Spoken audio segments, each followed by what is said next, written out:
am na ndaw su ëmb wasin ñu nee na démb la dudd 2 heures du matin clandestinement donc ñu tuddee ko Barthélémy Dias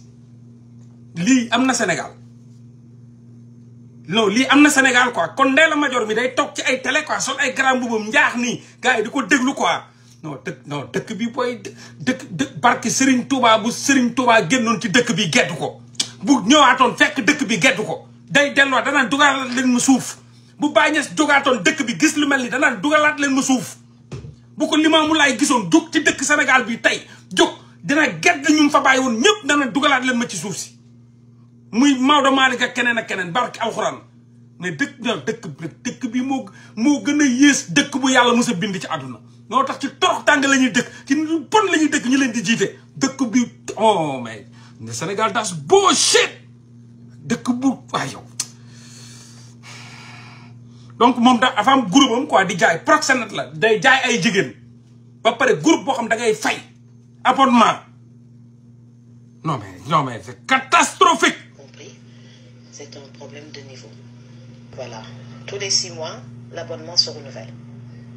am na jigéen yoo xam ne may naa leen premier mois gratuit. mais après kenn si ñoom feeñu ñu fay le restant c'est pas gentil ñoom tamit on va les enlever du groupe su ko defee groupe yi 7 il y aura que des ndaanaan dans le groupe te loolu la ñu wër parce que les premiers mois gratuits gis nañu seen comportement à l'intérieur du groupe waaw demander de l'argent wayaan may ma crédit jàmbat kon góor mi jigéen ñëppay fay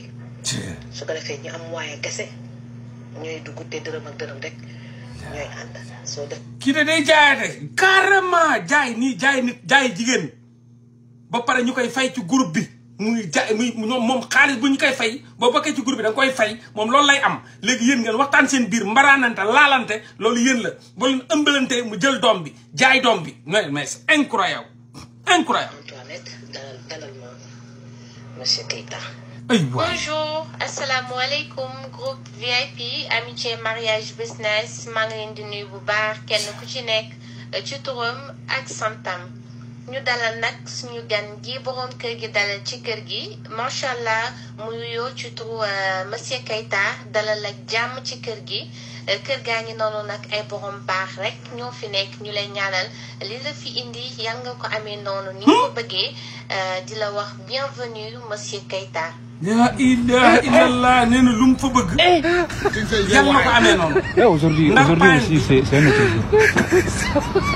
ñoom nu mu ko bëggee. ndax paa yi nu mu bëgg daal da koy amee noonu. cage ji moo koy daal.